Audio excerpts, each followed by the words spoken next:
back, everybody. Come on in, get yourself settled down, get your cup of tea, and get ready for Group A. It's finally here. It's finally time to go into our last quarter of our teams and see what's cracking. And Dan, for our first game, it's an exciting one because we're going to have AFE up against Kick here. We've got our Cypriot, or our Greek team, sorry, stepping up onto the stage, and I'm excited to see what they can do for themselves. But let's first off look at Group A as a whole and see what the bigger picture looks like. And Dan, I'm going to kick it over to you here.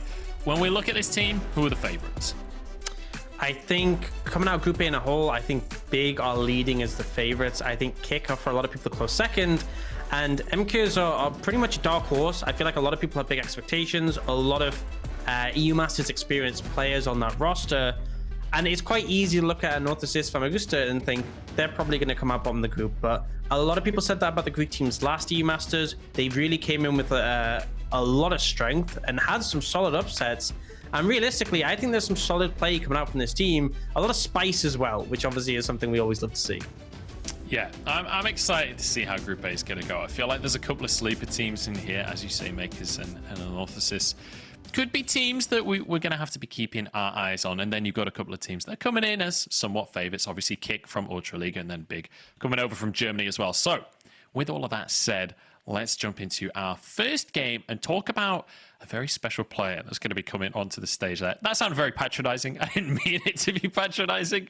But very importantly, we got Dominant who's going to play today. For anyone that doesn't know, Dominant's got a bit of an interesting pick that he likes to bring out of the jungle. This is a Garen jungle player. He's played it 8 times this split, won 6 of those games as well with a 4 KDA. I'm really excited, Dan. I don't get to cast Garen jungle very often. I don't think anyone really gets to cast Garen jungle. Well, the Greek casters do. Well, yeah, true. They get that privilege. But I think the thing is sometimes we see these sort of weird pocket picks and you might see them once or twice.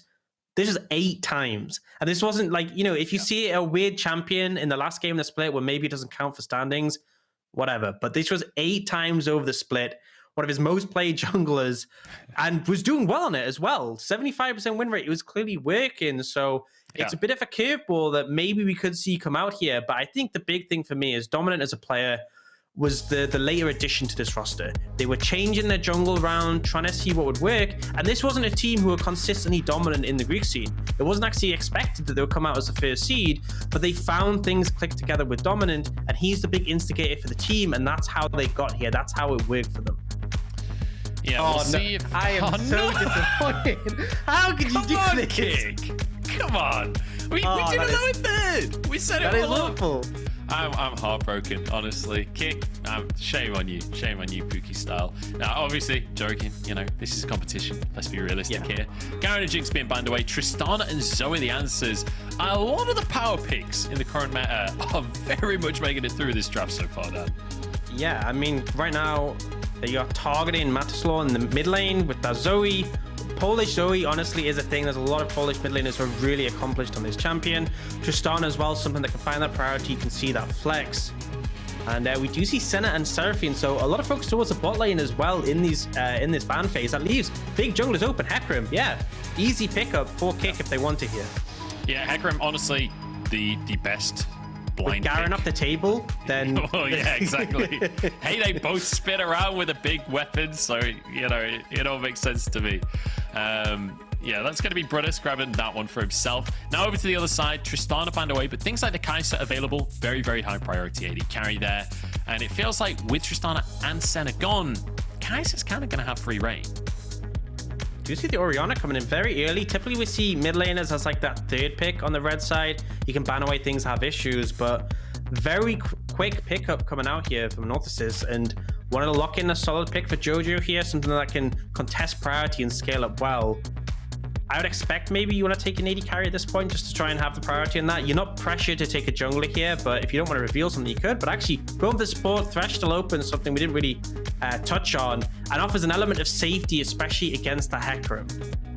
Interesting to see the Thresh there with Jinx ban though, and Senna ban. It does make me think maybe we could see something like an Aphelios coming on through. That would be very interesting. Something exciting to see. LOCKIE has played it 4 times this split. Definitely within the wheelhouse for our Greek team here. The Kaiser we talked about before, though, will be locked in. Has the dive buddy of that Hecarim. And the Kaiser Nautilus, very, very strong combo. We were talking off broadcast about Tresh and Nautilus, how lots of different players have different opinions on which of the supports wins this matchup. It's very much a skill matchup down in the bottom lane. Yeah, a ton of players see Nautilus as like a counter to Thresh, like a hard counter. Like they pick Thresh, you pick Naut. And there's other players who don't see it that way at all, especially with just the raw power of Thresh at the moment, whereas Naut is a bit lower priority. But this is still very strong bot lane between these two. But I'm going to hold that thought. Great dive from Kick. We've just seen a Fiora locked in on this third pick for WouLou, and he's going to be able to ban away any champions he finds particularly difficult. The Gnar's going straight out the window. So you already have this strong split push win condition potentially for the side of Anorthosis. Kick know exactly what's going on, though. We mentioned the affiliates before. Yeah. That's taken off of the board. None of that coming on through. So now you're in the position with this Thresh where you'd love to protect a hyperscaling AD carry, but we're running out of those. Something like the Xayah maybe could be an option as well. Definitely a good late game AD carry that works with the Thresh as well. But more top lane bans could come on through here. In fact, it's a Twist of Fate removed from Matislaw. Yeah, you don't want that messing with your Fiora. You don't want any sort of lane assistance. I do think the Xayah is actually a really good ban here, because especially if you have a Fiora who wants to play in the side lane, having a Xayah and a Thresh as a duo in the bot lane means that you have so much safety. It's very hard for Kick to force fights against that bot lane. So I think for me, it's a standard that I'd probably want to take off the cards. Oh, it's going to be Varus as well. I always forget about Varus. I feel like he's one of these sleeper picks. That's a bit of a resurgence. I was saying he has made a bit of a resurgence, but he's quite recent. Exactly, yeah. He's like been sneaking through, and the Xayah we talked about will finally be locked in. So over to Kick then, as they have to lock in both of their solo lanes here. What are you expecting, Dan? So I think you definitely want something that can apply pressure in the mid lane, something that can find priority. As to specifically, I mean, yeah, Viktor works. You have that strong mage. In the top lane, it's kind of tricky. It depends really what Kackos has to answer the Fiora. You obviously don't want to pick a tank in this situation. If you want to target it, you could take something like the Renekton, but again, you risk sort of falling flat in your face and becoming very quickly obsolete. We'll see. The Jace is something that he has played one time this split. There's a few carries you can go up against the Fiora. The Kennen is going to be an interesting one. This is not something that Kackos has played across the course of this split, but I'm excited to witness it. I'm never going to be not excited for a Kennen stepping onto the game. Yeah, it gives you a lot of tools to go in with. There's a lot of dive pressure. If you're trying to force a fight when the Fiora split pushing, you have a composition to do so. So really for Anorthosis, this could be spicy. So there's in Zhao. I mean, if you want to have a strong early game, this champion is pretty solid in the early levels. Does fall off a bit, but remember, this is the change in Zhao. You have a much higher engage range now if you land your W first before E and in. So if Dominant wants to play around the top lane, they really can. If they want to get the ball rolling, they have a safe mid laner. They have a very safe bot lane. This Kennen pick works because it has the range advantage over Fiora, and it scales well in the team fights. You can obviously join them and assist. But if you have a Xin Zhao just coming to your lane and bashing your head in, it doesn't matter. Yeah, full power Demacia going on here for our Greek squad. Dominant, apparently, you take his Garrett off the table just because we're a different Demacian jungler. And obviously, Xin Zhao recently changed, a little bit stronger now, a little bit longer range now as well, importantly. So a few spicy picks here. The Fiora, the Xin Zhao, we've got a Kennen on the other side from Kick. This feels like it's going to be a banger of a game, but I do just want to take a second here and just reiterate expectations, right? On one side of the board, we've got Kick. This is a team that you should have high expectations for. This is a team number 2 from Ultraliga, a region that, generally speaking, has been fairly slow gameplay across the course of EU Masters so far from what we've seen this time, but still reigning champion region. You expect them to come in strong. On the other side, we've got a Greek team stepping in here. Last time around their region, didn't quite make it out of groups, but had a good performance, and we're hoping to see a good performance here from them today. And I think as well for Kick, we have their region as the reigning champions, but it was specifically a Go Rogue. And I feel like these two teams have been butting heads constantly. It's been a fight to see who can get further, who can do better. I feel like it's Kick's turn to step up and sort of challenge the fact that Go Rogues are the ones with an Ultraliga title. They want to have a good EU Masters. They want to be able to match that. We do see a different bait coming in. Look, I love cheese. I love cheese, honestly. What's your favorite type of cheese then? Like a good bit of Gouda. Wensleydale is solid. I'm actually allergic to cheese, mate. Really? I can't have cow's cheese. I have goat's cheese. And like goat's cheese is good. And the weird vegan cheeses, which I will say are way better than they used to be. Give vegan cheese another chance, guys. I actually have had some vegan cheese recently, and it's different, but like, you know, different doesn't necessarily mean bad. That's true. That's very progressive. Which is another way when I think about Anorthosis comp, different doesn't necessarily mean bad, but this is very different from what we've seen in the rest of the tournament for sure. Yeah, for sure. And I mean, like, look at this draft, right? We've got Zhao coming in, we've got a Fiora coming in, we've got the Kennen, and even the Tresh. Like, we usually see that alongside something like the FLICR. So the Jinx, we're seeing that with the Xayah, which was something that had quite a bit of prevalence earlier on this year in the meta. Felt like Xayah sort of fell out of favor, but with a lot of AD carry bans so far in this tournament, it feels like things like Xayah are going to have a much higher preference. Sure, especially when it is a composition like this from Kick, a composition that has so many dive tools and is able to get up in your face. It kind of stands out as a sort of perfect pick for this scenario, as you know, you have the Hecarim flying in, you have the Nautilus assault, you have the Kennen, you can just go up in the air, and hopefully by the time you land, things are looking a little bit better. Yeah, so we talked a little bit about the expectations of these two teams in terms of the actual rosters themselves. Let's talk expectations in terms of the champions that we're bringing to the table. Because as we said, it's a spicy draft, but I'm not entirely sure how these teams are going to operate. Because when I look at Kick, it seems a little obvious to me, at least, where we've got a Hecarim there, we've got a Xayah there, we've got a Kennen. If my understanding is correct, these guys want to go in. Yep, they want to go in, they want to go hard, they want to make fights happen, dive the backline and just annihilate them. For Anorthosis, you have a solid backline who can sort of peel back and play defensive. But when I look at the likes of a Zhao and a Fiora, these are two champions that can be really powerful or really useless, and it completely is dictated by how the early and mid game goes.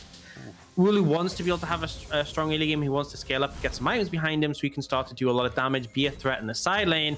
And if he is forced to join team fights, which isn't always ideal, he wants to be able to hold his own. And the Zhao is a lot more snowbally than some of the junglers. Ooh.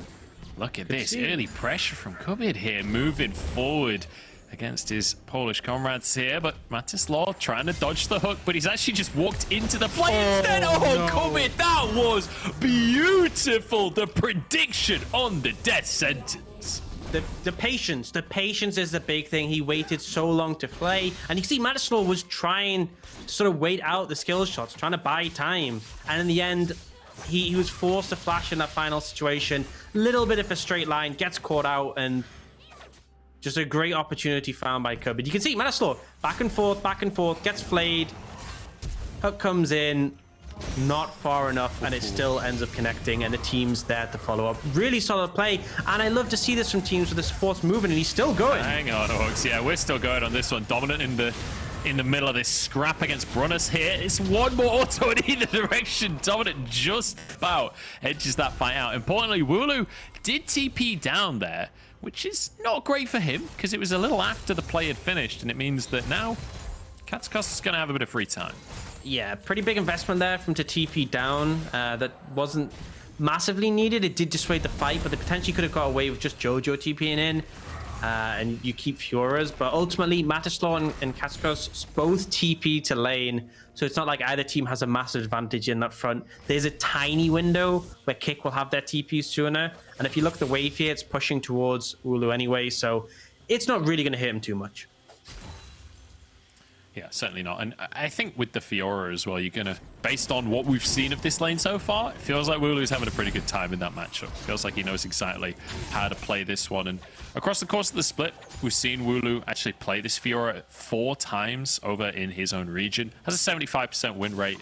So you expect him to be pretty proficient. If you're playing it multiple times within your own region at a professional level, you'd anticipate that this is something he's got plenty of games on. So yeah, it's a bit of a signature pick for him, and the current meta isn't super favored towards Fiora. We don't see it that much, but that's the thing. It's a pick he's very comfortable on and that he's willing to bring out when he can. And the situation, so far it's going okay. You're going to have a bit of a CS advantage after this wave finishes off. And again, this pick scales excellently. Yeah, it certainly does. And you know, 1-3-1, not a style that we see very often right now in League of Legends, but the split push definitely can work in the right scenario, especially if you're in control of the game. If you fall behind, split push could often be very difficult to pull off, but feels like ANO so far 1,500 gold up right now on their opponents. And Kick have actually been the ones trying to initiate some of these plays, but they've gone a little bit pear-shaped, and it feels like Dominant, especially on a pick like Xin Zhao, the snowball so hard, is really set up for success as we begin our 5th game of the day. It's feeling real good for our Greek team. Absolutely, and I think that's the big litmus test is what they can do with these Xin Zhao. If you can keep finding momentum, picking up early Drakes, picking up early ganks, it's going to feel like a better pick. It's not as good as a lot of the junglers we typically see in the meta at farming. So if it does start to fall behind, that's when it's going to become irrelevant. But so far, looking fine. They're getting that dragon picked up. They're going for the reset. They can move towards top side to get control if they want and potentially set up that Herald. Maybe a little bit early, so potentially could just go down towards bot for now. That does leave WouLou potentially a bit exposed. The wave not in a great position here. He's just going to back away. Bruness not going to go for this one. WouLou is level 6, and you know, Kennen, obviously, with the Slicing Maelstrom, you can do a lot, but WouLou can kind of flip that stun on its head and throw it at Kackos instead. So it's a little bit dangerous to try and all in onto that Fiora. I mean, she's called the duelist for a reason, right? Very, very strong in the 1v1, especially if Bruness decides not to go for the play. Obviously, first strike of the game was picked up by Ano. Next one going to be up in 5 minutes or so, but the Herald will be coming up shortly. And I got to ask you, Orcs, who are you favoring for that one? Because right now, I'm definitely leaning the way of Dominant. Yeah, I think so too. I think they're in a good position to potentially contest that one. There is some concern that the Kennen is really powerful in those skirmishes, so I think it's a matter of Anorthosis getting there first and finding a favorable scenario, potentially a pick, which the Xin Zhao is pretty effective at. And again, you see the W connect. He has such a long dash range if he wants to take it and follow up. Yeah, not opting for that one just yet. Allows the ward to go down. I wasn't sure if he was going to commit just for the sake of a control ward. I think he realized that's not worth it, especially when Herald's about to spawn, because as a jungler, if Herald's about to come up, don't get picked off. Don't overcommit to a fight on the other side of the map, because you're going to guarantee the enemy team gets that Herald. I do see pings coming out, and the bot lane is now swapping over towards the top side of the map to try and get control of it. Fiora's just going to go back bot, should be able to pick up this wave, so Anorthosis should be able to set up pretty early on this one. There is still that Scuttle shrine showing vision. Actually, it has just timed out now, so kubYD's just going to be able to move through and get some vision up. So as we look at these teams and we see, as you rightly say, the supports moving, the AD carries, LOCKIE specifically, moving up towards that top side. Now Puki starting to respond there as he's just going beyond the chickens. See, Kick actually the ones to try and start this one off. WouLou has no teleport, and he's on the wrong side of the map. Yes, this was a nice decision. They opt not to swap Kackos over, and that means he's here and he's available to assist. So it's going to be a 5v4 if Anorthosis take this. Yeah, and they don't seem to mind. They go for the fight anyway. This is a 3v4 right now with Kackos coming in, but Dominant gets the first kill of the fray here. Bruness trying to follow Puki style over the wall. Dominant goes back in onto Bruness and somehow turns it into a double kill in a 3 versus 4 right there, or 4 versus 5. Kackos now goes too far. Jojo trying to finish the kill. Flashes on over towards LOCKIE as well. How are they winning this one? Ano turning this one around. LOCKIE now alone though. Puki style there should finish this one off. Matislaw gets the kill. K1 just about get away with it, but look what WouLou's been doing this entire time. Yeah, he's hammering away the tower bot lane. 4 plates taken already. This Fiora is getting mega fed, and critically, despite Kick winning out on the back end of that fight, they don't get Herald off it. They're now resetting, they're trying to get back on the map, but they weren't able to pick it up. A Dominant on the Xin Zhao, I feel like Kick weren't ready for the pressure you can apply at this early stage. Just ends up doing so much damage, and the critical thing is his ult allows him to survive for such a long time. Matislaw and Puki style just outside the range to deal damage, so they're hammering away. The Chaos Storm doing nothing. He flashes out, and then when he gets followed, he instantly dives in and gets that double kill. The fight gets a bit messy here because it's 3v2, but Kackos ends up using the Slicing Maelstrom really weak. Flashes in a Jojo. And then we have this situation where I feel like LOCKIE had the ultimate, maybe could have done a bit more, but doesn't end up using it, saves it for later, goes down, but in the end, Herald wasn't picked up by Kick. And again, this Fiora is starting to get a massive lead. I'm not gonna lie, I like that LOCKIE didn't go for the ulti there, because we know that we're about to go straight into another Herald fight. Xayah ult early game is a really, really long cooldown, so just saying, look, I'm not gonna get another kill here, I want this available because we're gonna fight again in a second. Jojo getting pushed out here. Nice little lantern onto Dominant. It's going to be kickstarting this Herald off, but Kackos in trouble for himself. Jojo moving in. Shockwave available here, but it's not even needed as Kackos is removed from the fray. Herald will go down here in favor of Bruness. There's the Featherstorm we talked about. Not the most optimal use, but it's good enough to finish a kill here onto Bruness. Yes, he got the Herald, but he answers with his life. And once again, look at what WouLou is up to on the bottom side of the map. Yeah, he should just be taking this tower. First tower for him. Again, they're winning without even having 5 members there. They don't need it. And you were talking about the Xayah ult. Obviously, they didn't really need that there. But the big thing was because Kackos used his slicing Maelstrom before he died last time, he didn't have it there. Potentially could have had a turnaround ult in that situation. Instead, it gets taken out. Bruness follows. And they do have the Herald to use, but with first tower already taken, it's not like you're going to be able to pick up as much gold as you would have otherwise.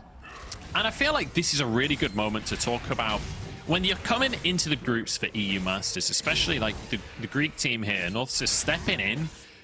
The previous Greek team managed to, you know, do decently in groups, but didn't make it out to the playoff stage. And in EU Masters, especially for some of these smaller regions, it's all about setting your own expectations. It's not just the expectations that we have for the teams or that the viewers have for the teams. It's what the expectations should be and setting that right on your first day. And Nautilus coming in here are blowing kick away to start us off. They're almost 4,000 gold up. They're moving towards their second Drake here that LOCKIE is quite happy to just solo out, apparently. His dominant moves on over, and this feels like Kick, quite honestly, weren't ready for what was coming for them. Yeah, I mean, I don't think they were prepped for the Jin Zhao to come out, because honestly, I haven't seen too much of it in pro play at all since it got changed. Obviously, this is a bit of a fresh patch with the changes coming in, but Dominant showing that he has these sort of weird and wacky picks that can do really well, and now they are going to throw down the Herald top, but with kubYD to defend, I think they should just be able to clear this out and keep the tower alive. Yeah, you'd expect so. This will be 3 plates going down at very least in favor of Kick, but remember that Herald was traded for the bot lane tower.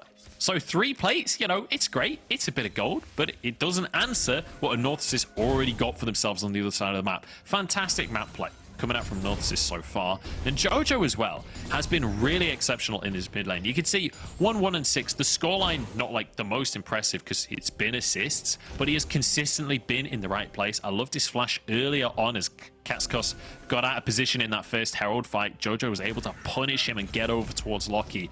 Feels like he, especially on this Orianna pick, that you can be that more supportive style. He is there to set Dominant up for success. And I think that's a big thing, and honestly, one of the biggest things, not just in this specific meta, but in League of Legends in general, that's really emerged, is the power of having good jungle support mid synergy. You see them consistently grouping up here, and so they have this 3-man unit that's moving about, so Kick just can't contest them, because it's 3 members against 1 or 2, and it makes it so powerful. Dominant has that long engage range, they have the Tresh, you can obviously engage or disengage with his tools, and it has given them massive advantages in the mid lane. And now the Jin Zhao 3-1 and 3 is going for a tankier build here, so it's not like you can easily just blow him up, and he's still going to be outputting decent damage against these squishier members. Yeah, this feeling real good for Anno, and I love that they're playing it slow as well, right? There's no objective on the map right now. There's nothing to brute force for. It's not like they don't have scaling. When we look at the composition, you already talked about Fiora, going to be great in the late game. But things like the Orianna, you draft Orianna to play scaling. You draft that for a slower pace of the game. Same for the Xayah. So it feels like they are in no rush. They've been very lucky to get these early fights. They've been in the right place at the right time and been able to punish Kick. But I think that's the key thing, is that Kick has mostly been starting these plays off, and it's just Anorthosis punishing Kick for overextending. But they are taking those windows. It's good to do so. And I do want to see a bit of pace, because as much as the scaling is solid... Oh, Dominant in trouble. Oh, knocked away by the blast gun as well, so he can't get to the lantern. Kackos here to punish as well. And Dominant pushes too far, just in the name of a grub. Hey, he did get the grub, so, you know, silver linings there, but not ideal. Yeah, a bit of disrespect, maybe overstepping a bit too far, and Raxxo critically hitting the blast cone to knock him away from the lantern. I think that's the thing. You have a Tresh with you, you feel very safe. But if Dominant had just made the decision to flash out sooner, probably would have gotten away with his life. And it was a shutdown going over to the Hecarim there, who definitely needed that gold right now. Yeah, that is a nice shutdown to be grabbing for the side of Kick. And importantly, just kind of slowing the pace, right? When the jungler dies especially, often it can just completely halt tempo for a game. So Puki now managed to get some time onto this top lane tower. That'll be the second tower of the game taken down for Kick. Or in fact, no, the first tower of the game taken from Kick there. Yep. And in the meantime, I know, they get a little bit of damage on the bottom tier too. Importantly, they do have teleport advantage now. Kackos did TP over towards that play, so perhaps there's a window for Anorthosis to be able to punish Kick if they overextend in some regard. And we've seen that they will just let the Fiora stay in the side lane, apply that pressure. That tower's already looking a little bit weaker in the boss side. It's a composition with multiple threats. They have the strong unit that are moving together, but they also have that top laner who can apply pressure in the side lane. There is windows for Kick though. The big thing is that dive threat. Their team fighting is really solid. And if they get a good Kennen ultimate, if they get the Hecarim, the Kai'Sa flying in, even with the defensive tools from Anorthosis, it can still be tricky. So it's a 2k gold lead, sorry, 3k gold lead right now. They're still in control, but they can't disrespect their opponents here. This is still the second seed from the Ultra Liga. And remember, they lost the finals against a Go Rogue 3-2. It was so close to them being the first seed in this situation. Yeah, absolutely. And I mean, we all know the AD carry on this team. If you think back to the last EU Masters, Twitter just exploded for Puki style specifically. Display pictures across the board. It was him and Yellow Star were kind of the two big stars stepping up to the stage. And, Puki style having a great game for himself here. 2-0 and 3 is on this Kai'Sa that he's very comfortable on.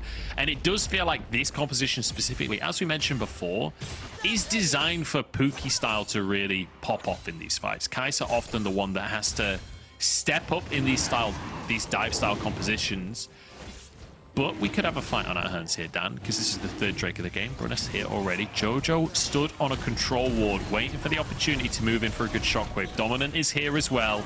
Let's see what can kick off here. Dominant goes in, looking for the smite fight. It's a 50-50 here, and it is Bruness to win it out. In the meantime, kubYD goes down, and Bruness gets over the wall to safety. Matislaw, low on HP. WouLou going to be stunned up. Will be able to survive for now, though. The healing coming on through somehow survives it, and it's Kackos to go down instead. Puki style can't quite finish skills. Dominant can, though. Under the tower he goes. The Crescent Strike to finish them all off. Dashes under, and Dominant Shield just about gets away with it.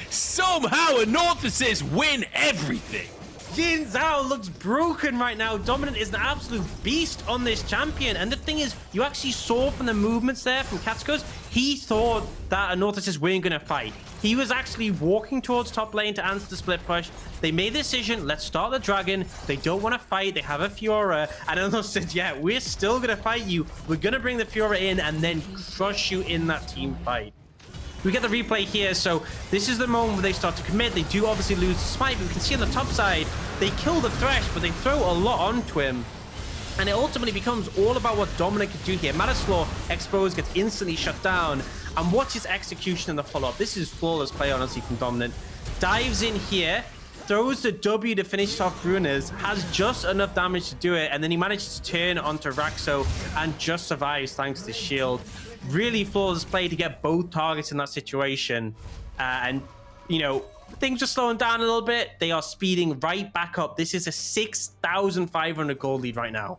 Yeah, and now we go back to the point that you mentioned before where, yes, there are scaling elements on this side of Anorthosis, but with this kind of gold lead, you want to be accelerating. So now we have to look to what is the next thing on the chopping block. We've got this Fiora for WouLou. He's got a Gore-Drinker and a Ravenous Hydra. He is not going to die easily. I counted him out in that last fight. I pretty much called that he was already dead, but I was far from the truth because with that Ravenous Hydra and now Gore-Drinker as well, he's going to have so much sustain. Is it going to be enough in a 1v3 though? It's about time we find out. Is Kackos going to jump in to try and get the stun? He's 1 HP though, flashes over the wall to safety. There's going to be a parry riposte here, and the healing isn't quite enough. Will be traded for a Herald on the top side, but still goes down. Wait, not just a Herald, they're going for Baron. It spawned. Oh wait, Kackos has gone down as well. Jojo answers in the bottom side. It's 1-for-1 top for top here. Now Jojo's in trouble, but as you say, they're doing Baron this entire time. And Jojo's like, yeah, sure, you can kill me. I'm happy to trade my life for the big purple worm. Does a bunch of damage on the way out, but it is going to be more than enough with LOCKIE here. Yeah, I mean, I think the situation there was Kick were like, okay, we'll trade Herald for the Fiora. That's a fine decision, but I don't know if they didn't have the eyes on the timer. They just thought we have to do something here. We have to kill the Fiora. They do get the Orianna as well, but yeah, they lose Baron off that. No contest coming in. They do manage to get critically. They waited long enough. WouLou did get that Baron buff as well, so 4 Baron buffs off the back of that. And we see in this play, look at this damage from WouLou initially. Turns it round and Kackos and nearly just one-hits him. Unfortunately, he doesn't get the ult off. It's a nice flash to disrupt. And they do manage to kill out the Fiora. And this play, you know, was this necessary? Probably not. Coming out from JoJo. I think you probably not. I think definitely not. That's a valuable flash being used. You've got to send a message. Yeah, this is about confident play here. We said this is about setting expectations right for Anorthosis. That's one way to set expectations right there. JoJo just wanted a bit of action. Look, he had 10 assists. It was time he finally got a couple of kills for himself. Yeah, and now he can type with an ult chat, so... Exactly. Take the win on that one. Baron now in the hands of Anorthosis, and the big thing here is having this Fiora. We saw how nearly just exploded Kackos instantly there. And with that Baron buff, it's really difficult to push away these waves. You can see that for a moment, Kick started to move towards the bot side, so WouLou did respect it, but now they have to deal with the other threats. They have Baron buffs on the rest of the team, apart from JoJo critically, and they're using that to push these side waves in. I like JoJo. You see that? He just like blast codes over, immediate shield and speed up on Dominant. He's like, dive him. Like JoJo wants to fight all the time. Oh, we've got another 1v3 here for WouLou. Let's see if he's got it this time. Gets hooked on in. Does have the riposte still available here. Does dodge one of the stuns, but Kackos will survive. The slicing Maelstrom to finish the kill off. WouLou goes down. What happens on the rest of the map is the question though. Ano moving in the mid lane. You can see JoJo pushing in the top side as well, but he doesn't have the Baron buff, so importantly, no towers will go down. Yeah, so actually a good defense from Kick. They get rid of the Fiora threat, and they also slow down this pressure. There's only a minute left on the Baron, but since they're going to be taking this Dragon in this situation, since they're going to be waiting for Fiora, I don't think we'll see anything else come from this Baron. It's still a substantial gold lead. We're now 1 Dragon away from Infernal Soul, but this Baron could have been way more for this side. That being said, they are looking to find a window potentially pushing here. I think this is something that maybe Anorthosis were missing out on that they need to do. They need vision control in the bot side jungle if Fiora is going to push, because the way Kick were able to flank around there and basically come from behind, you can't split push if they're able to do that. You need some element of defensive vision control to set you up. Yeah. Although actually saying that, they're sending Fiora to the top side, but they do have some vision there already. Yeah, I mean, you say that as well. The key thing for me is not even just that that's obviously how the vision game works and what you got to do for the split push, but to die to the same 3-man gang twice in a row, that's you know, fool me once, shame on you. Fool me twice, shame on me. It's just limit testing. Maybe needed to see that happening. It's gonna eventually get to the point where WouLou can 1v3, and he's just gonna keep trying until finally, and then that'll be the highlight play that makes your career. So yeah, that's true. Maybe just he's just looking to get the montage clips going. Dominant on the scuttler here. As Bruness moves around, but he's not going to be able to contest that one. Zhao, real good in the 1v1, although there's a lot of players here from Kick. I don't think it would have been a 1v1. I think the thing with Dominant is he's so tanky from his items, but also the ultimate means, you know, the biggest threats to him in terms of damage are always going to be Puki style and Matislaw. And if they can't damage you... well, we're about to find out how tanky he really is, aren't we, Dan? The answer is very real tanky. Yeah. Especially that ult does be an ult and flash though, and they are looking for WouLou again here. All right, WouLou 1v3 number 3. It's not going to happen. The lantern comes out from kubYD and he gets on. What a cop out. Yeah, I know. Where was the limit testing? I want to see test his limits. You know, if you don't go for those fights, then we have to assume that the previous fights were mistakes. You have to prove to us that you're limit testing, and then it's justified. Yeah, you just got to in even harder in the name of just saying the rest was on purpose. I'm with you. That is an EUS mentality if I've ever heard one, Mr. Orc.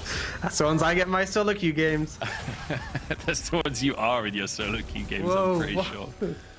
But, well, like, let's revisit what we started off talking about here. We talked about Kick coming from the Ultra League, seed number 2, really close final against Aggro Rogue. We're saying, you know, this is a team coming from the championship region. We should be seeing them as big favorites. We should be seeing them as the team that's just rolling over.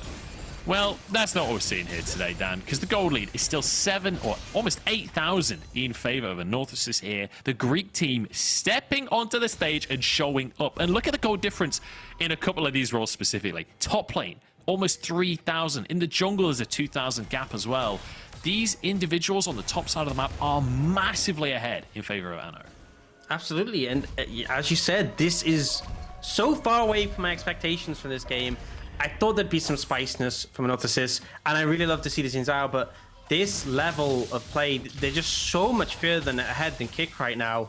And we had that game previously where Misfits Premier started off really strong. They made some mistakes. We had some really solid plays coming out to try and find the advantage for Sup Up. But even then, like, you saw a lot of the strengths of Misfits Premier, why they're such a respected team.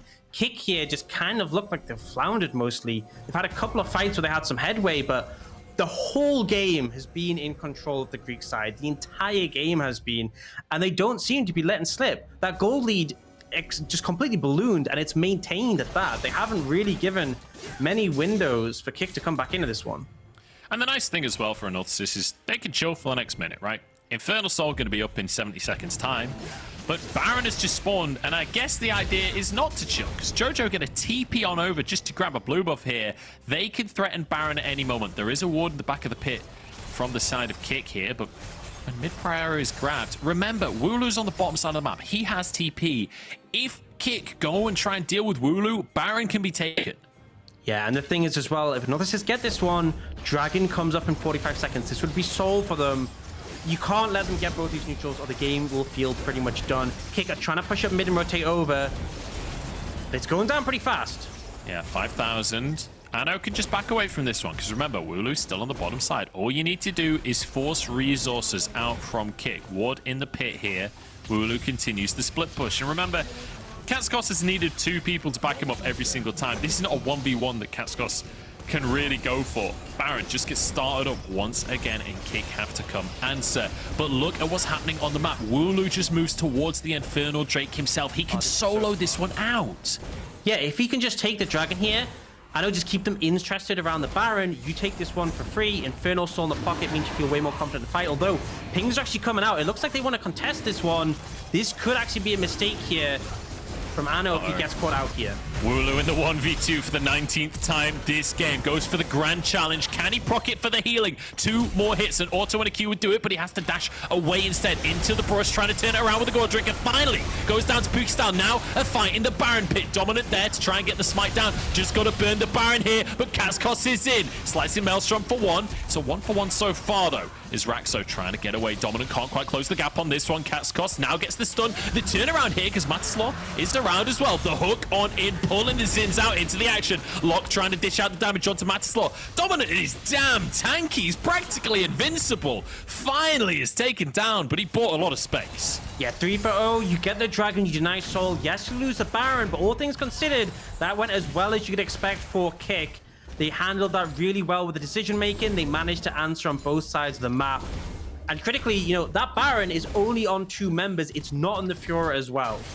So get the replay in this situation. And again, this is where Kick's composition flourishes. They're trapped in the Baron pit for the side of Anno. They have tools like the Kennen. They have the Viktor, who when he throws down this Chaos Storm is doing so much damage in this situation.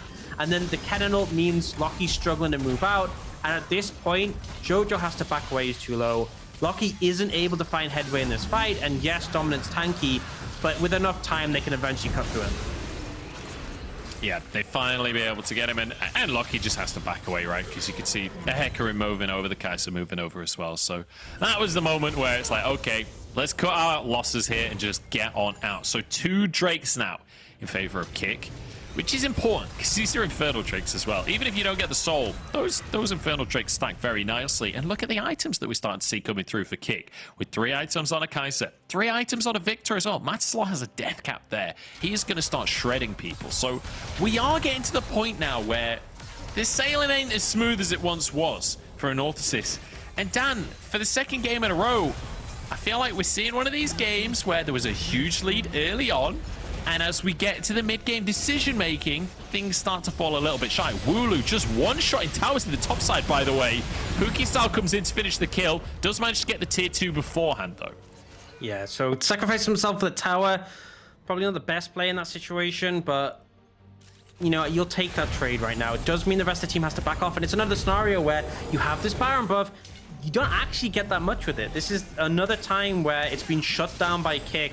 Their defensive play pretty solid, and the fact they have this Kai'Sa who can respond in the side lanes is really working. I think one thing to be said for Anorthosis is they need a bit of work on how they crash the waves, because if you have waves crashing at the same time, you can apply a bit more pressure, you force them to respond to those mid waves, those bot waves. But when the wave for WouLou crashes too early, they can easily just rotate over and answer him. And I have to say, for WouLou, like, I've been very excited to see some Fiora play on my screen today, but we're not seeing him really be able to get his grand challenges off during these fights. And obviously, he's not been in fair fights, right? Like, it's not reasonable to expect him to pull off the crazy outplays, but it does feel like in this split push position, if you're not able to make something miraculous happen, it can start to fall apart real quick. And when we're looking at the items especially, we're seeing Kackos start to close the gap a little bit between the top laners. I have to ask you, Dan, does this 1v1 get any better for Kackos anytime soon? No, it just gets better and better for the Fiora. There can eventually come a point, like he's going for a Spirit Visage now, there can come a point where you can just heal through all the damage from the Kennen, and you can just solo him under a tower. Things like the ult and the stopwatch do make it a bit trickier because you have a lot of time bored, but Fiora just kind of scales endlessly in this situation. Okay. So it's not exactly ever going to get to be great. I was trying to set up a storyline for Kick here. I was like talking about redemption, like maybe this matchup gets better. No. This is only getting better for WouLou. But that's the 1v1. There's a Horsey involved. WouLou gonna have to dip up towards the top side here. And Puki style can just jump in. This is the dive buddies that we were talking about before. WouLou will get feared. The Sterix buys him a little bit of time, though. There is a lot of healing coming from each and every one of these autos. And WouLou, he's just as quick as the Horsey. They finally hit the limit. They've been tested, and he can survive against 2 of them. 3 still seems like a little bit too much there. You can see the game plan there from the side of Kick, though. They get the CC down. Puki style can ult in. But this Fiora it's not just the fact he does a ton of damage and has a ton of healing, but just the raw tankiness with these items. The Sterix, Spirit Visage coming in soon, which is also going to increase that shielding. It's a hard target to crack. And I think a big thing as well is with this build, obviously you're not the best champion in team fights. Kennen is going to outvalue you, but you're not like the squishy Fiora with like a Triforce Ravenous Hider who's going to get exploded. You are bulky enough to withstand a bit of damage when it comes down to these scenarios. So if you are forced to join a fight, have that window, and you may well be here because Dragon up in 20, this would be sold for Anorthosis, and you can see Kick want to contest this one. But look at the control that Anorthosis have, and look where WouLou is. No split push shenanigans this time from the top laner of Anorthosis. He wants to be in the fight. We talked about the teamfight Fiora. It's a rare breed, the teamfight Fiora, but when you do see it come out of its hole, can be a bit of a terror. Bin knows all about that one in World Finals. But the Dragon, just going to get burnt down. That's Infernal Soul, and surely a fight as well. The Chaos Storm doing a lot, but WouLou's in the backline, 2v1ing. He's finally getting a bit of revenge for what's been happening to him all through the game. Matislaw falls as well, and Puki is all out of style on this one. Finds 1 kill for himself. I was wrong. He's got all the style in the world as he's turning this one around on his head. Not enough. WouLou finally shuts him down for the triple. Huge plays coming out from Anorthosis. We see WouLou find his way into the team fight and manages to make some headway. The Dragon secured before the fight even started. Raxxo dead basically before the fight even started. And with the Infernal Soul and that massive goal lead, more than enough to claim the victory over Kick in that fight. They won't be able to end on this one. The spawn timers are coming in, but I see a Baron on the top side of the map spawning up. And I think on respawn, Anorthosis could just head straight over and get control. And one of the nice things about running this Fiora is you don't even need teammates to take these towers. Raxxo's like, nah. yeah, Raxxo's having none of it. Like, let's be honest. He's just limit tested against your jungle and your AD carry. I don't think as a support you want to 1v1 that. Yeah, so I mean, it's just a slow approach, but Raxxo, he's basically dead off the bat. And we've seen this chaotic fight. It's a really strong Kennen ult, but the ult at the end is enough just to take him out, turn it around, and WouLou did so much damage on the backline. Puki style left untouched. It does go for the hero play. Respect to him for trying to make it work, but unfortunately, you can't dodge that Fiora Q from this range, and it's a triple kill for WouLou. That Fiora, a lot of limit testing, a lot of deaths, a lot of 1v3s, finally has hit that point of scaling where she can even join the team fight and make things happen. Yeah, feels real good for WouLou. A bit of redemption there with the Spirit Visage in his back pocket as well. That, in fact, a Warden's Mail on top of everything else. WouLou is feeling real big, and it's kind of a tanky Fiora build as well. So in these skirmishes where you see Puki style ulting up to try and get the assassination onto him, it's not as simple as that. He's going to be able to survive a damn long time. And now, like, of all of the situations to be put in for Kick, the bot in here being down as Baron spawns is just a nightmare. Yeah, I mean, someone eventually has to answer this. You can see Kackos is sitting on the base, actually. He's waiting for a TP flank. The thing you have to be careful about, if you commit to the Baron, there's a TP on WouLou, there's a TP on Jojo. They can go for a backdoor, and they will shred towers. So right now, they wait. They see Kackos answering the minions, and that is their sign that they want to start it up. Blue Trinket does come down. They're happy to wait for this one. Watch WouLou, though. He's actually on the flank here, ready to take a fight. Here we go, Baron just getting burnt. The TP comes on through. This will be a 5v5. WouLou on the backside, jumping onto the back of the fight, but actually WouLou went a little bit too deep. Kackos can't quite finish anyone off with the ulti of his own. LOCKIE gets the kill. Double fear coming out from the Hecarim. Shockwave onto one. And down the health bars go. Look at them just burn up into the blender. The TPs are through, and Anorthosis make the upset happen. We said they needed to set expectations for themselves, and they very much have. Are they playing the meta picks? Absolutely not. Do I care about that? Absolutely not. Anorthosis step on in and show that they're here to play.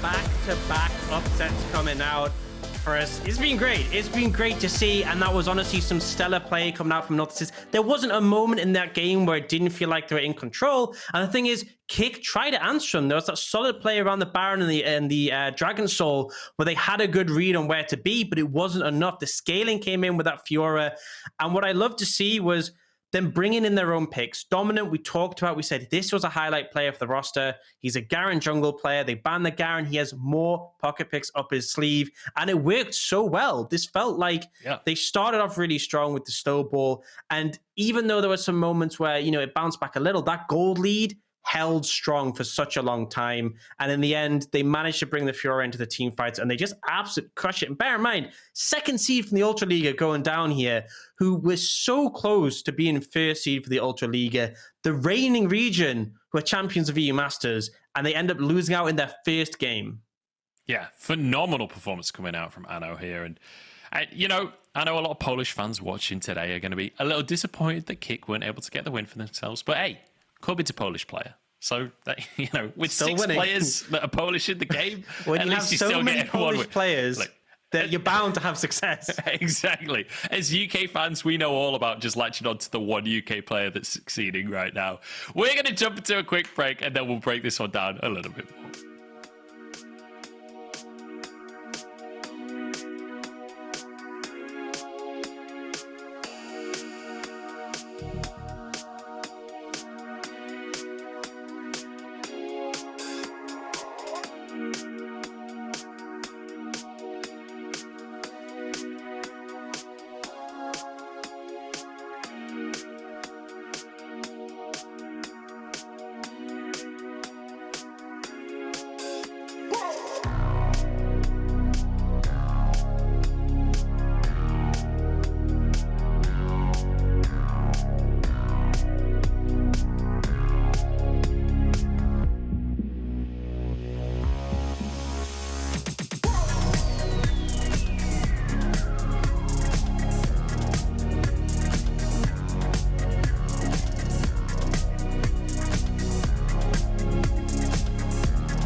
Welcome back, you beautiful little so-and-sos. My name is Munchables. I'm joined by Orcs. And well, Orcs, we've got an upset on our hands, haven't we? Because we just saw Kit get taken down here by Anorthosis. What a performance coming out from the Greek squad. Turning things on their heads, and as we said in the game, setting their own expectation for what should be happening in EU Masters. Yeah, I mean, first game of Group A to come in with an upset like this, and again, against such a stacked lineup, an Orc who are super storied within the region, it's just absolutely massive. And I think it was just great to see them sort of playing their own style, some signature picks coming out, some things we haven't really seen for the teams in EU Masters, and some great plays. I think the big thing for me was this pairing, this grouping. You see on your screen, Dominant, kubYD, and JoJo. Again, here, moving together as a three-man unit gives them the advantage in those fights off the bat.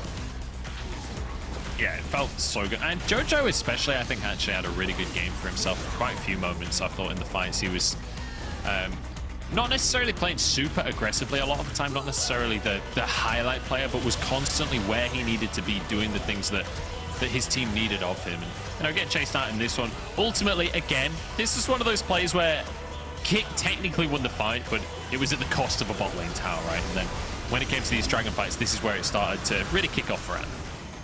Yeah, and the Zhao in these fights was absolutely massive. I mean, going the tanky build that has been seen a little bit in the LPL, he's just able to withstand so much and continue to chase down the engage range. And this is just beautiful. Dashes in, gets one ult from Bruness to get him low enough so that the W just finishes off, and he's able to chase down Raxxo there, landing everything personally. I am so hyped about Dominant, honestly. Yeah, Dominant had an amazing performance, even just stepping back so he could get in range of the shield. And I would say, Kackos did have a couple of good ults on the Kennen in this game, but unfortunately, like, if you're playing Kennen, I feel like that's minimum standard, right? Yeah. That is requirement if you're going to go for that pick, and it wasn't quite enough in the fights. WouLou was just having a whale of a time on the Fiora, and when you're getting teamfight Fioras, they're getting multiple kills. That's when you know the game is going to get dicey, and look at the damage WouLou had by the end of this one. It was a 12.2 thousand gold lead at the end of the day, and a phenomenal statement here from Anno. Yeah, absolutely. I mean, look at that gold graph. That just seems to me like the perfect curve of the game. There's a couple of dips in return, but for the most part, they started strong, they continued that momentum, and they looked really good. Their decision-making was solid. Yes, there was some oversteps, some limit testing, we'll say, coming out from WouLou.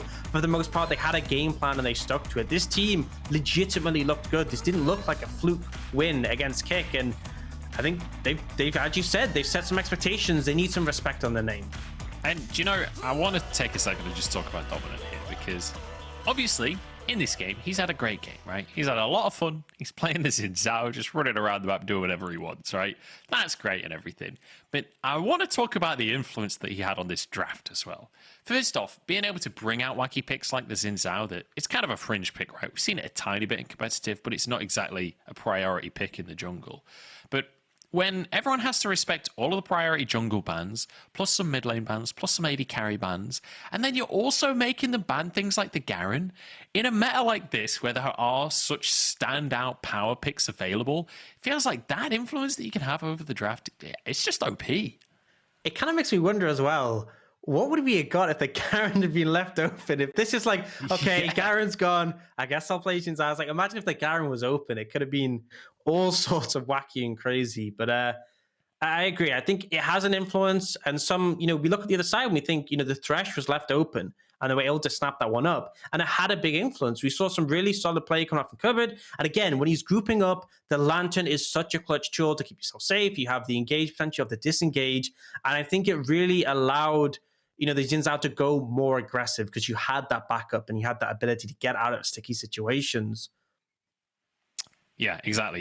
You got the extra tools at your disposal. So really, really great stuff to see. And I've got to say, suddenly Group A, not as predictable as maybe we had once thought. We looked at the group earlier on today and we were saying, I don't know what's necessarily going to happen. I don't know exactly how this one's going to pan out.